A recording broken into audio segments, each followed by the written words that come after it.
El viejo Eliseo. Nicolás ocupó el asiento del medio de la quinta fila del bloque de la derecha, si uno mira al tribunal desde el estrado del juez. Ese día se juzgaría a dos nombres personas. María era la primera. Su crimen, apropiación ilegal de la sustancia.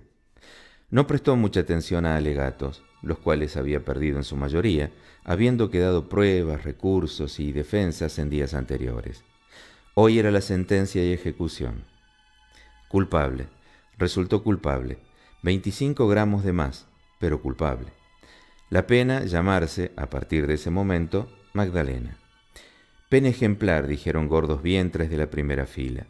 Tal vez lo fue, pero Magdalena rompió en llanto al recibir su nombre en tarjeta física y virtual en el mismo estrado, y escuchar por los parlantes la condena de su nombre.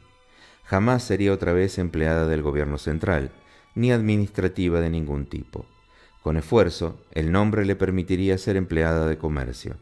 No había punto de comparación con la peor sentencia que hubo en Ciudad Central, la sentencia Eliseo. El viejo Eliseo representaba todo lo que siempre había querido evitar, la brutalidad a la que nadie, pensaba, debería ser sometido. Es difícil entender que ese despojo de ser humano fuera alguna vez Alberto. Era inconcebible pensarlo. De hecho, el concepto, si bien podía ser articulado, era imposible de comprender. Pasaba lo mismo con el infinito. Uno puede razonar semánticamente la cosa, pero cuando nuestra mente trata de entender que algo sigue y sigue para siempre, el cerebro simplemente coloca un final para poder darle cierto marco a esa entrada de datos que es insoportable de asimilar. Lo mismo con el viejo despojo de ser humano que era Eliseo. Uno podía comprender que fue Alberto, semánticamente por supuesto, pero la sola idea de que el poder que detentaba Alberto en su momento pudiera haberse convertido en Eliseo el harapiento, era de por sí un oxímoron por antonomasia, o, para no ahogar a nadie con palabras, la madre de todas las contradicciones. Gustaba, el gobierno central, de exhibir a Eliseo, si es que se me permite ese incongruente verbo. La verdad es que el gobierno central deseaba que todos los vieran. Hubieran preferido, por una sensación de buen gusto, ocultarlo por siempre, pero ese faro siniestro había calmado más de un deseo de rebeldía en toda la región. Existe algún volumen que indica que la sentencia Eliseo fue un tanto exagerada, pero los defensores del gobierno central, y nobleza obliga, algunos examinadores privados, defienden la acción basados en la santa simetría. Si tan alejado estaba del punto cero hacia un lado, debía de darse una pena que equidistara el reflejo del cero hacia el otro lado, y desde ahí podía ser un poco más explicable Eliseo, espeluznante, pero explicable. Es cierto que Eulalia había cumplido un propósito similar durante mucho tiempo, pero la transición no era tan terrible. Pasar de Gabriela a Eulalia no golpeaba tanto como de Alberto a Eliseo. Si bien Gabriela había pertenecido al círculo de exclusividad, no lo fue de nacimiento. Por lo tanto, tenía cierta experiencia en la vida con un nombre inferior, y, a decir verdad, el cambio a Eulalia no la había dejado en el desamparo en el que quedó Eliseo. Ella, a pesar de las vejaciones del nombre, había sabido tomarse del último vagón del tren y vivir con cierto grado de dignidad. El mismo Obdulio había sorteado el temporal con una suerte similar, pero muchos dicen que el paso de Patricio a Obdulio tampoco era que había sido tan gigantesco. Como fuera, Nicolás pasó por la plaza principal sin siquiera dirigir su vista hacia el lugar en donde Eliseo solía mendigar. En su cabeza peleaban las dos ideas, la seguridad de inefables pasos que el plan tenía y, por otro lado, la perfidia de llamarse Eliseo. O incluso tal vez hubiera algo peor.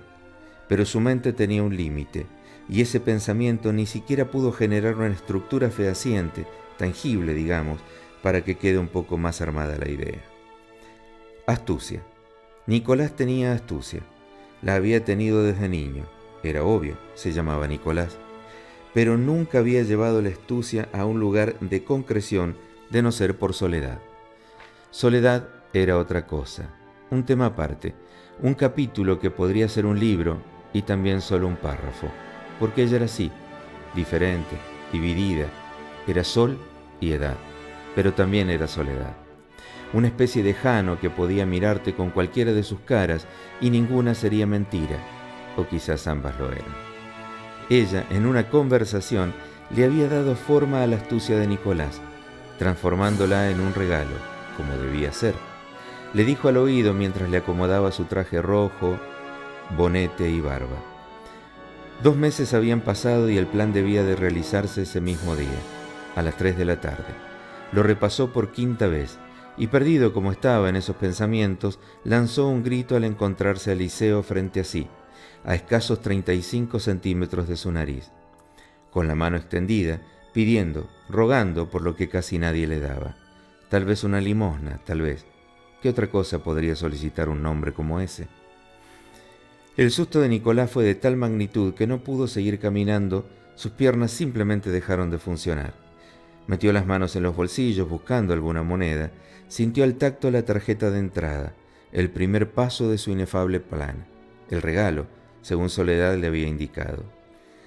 La moneda fue alcanzada por fin, y al entregársela a Eliseo, éste le agradeció y dijo, quizás habiendo observado el terror que del joven provenía: hay partidos que son accesibles, partidos casi imposibles, pero hay partidos que no vale la pena jugar. Yo perdí uno de esos. Sin decir nada más y conociendo lo despreciable de su nombre, se alejó, para no ser una carga de su eventual beneficiario. Nicolás pensó en Soledad, quizás un poco más en Sol, y encaró el regalo. Deseaba ser San Nicolás. Resultó que el plan no era infalible. En ejecución sí lo era, pero luego, ya con el regalo en manos de Sol, fueron sorprendidos por el gobierno central con esas mismas manos en la luz verdosa. No, esto no es una crónica.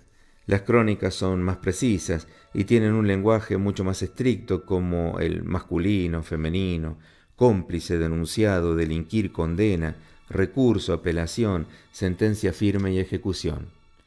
Esto es solo para recordar, si es que eso es posible, cuando Eugenio, el chico que hoy limpia las veredas desde las 5 de la mañana, era Nicolás, y cuando Eugenia, la chica de la whiskería, era Soledad, Sol, edad.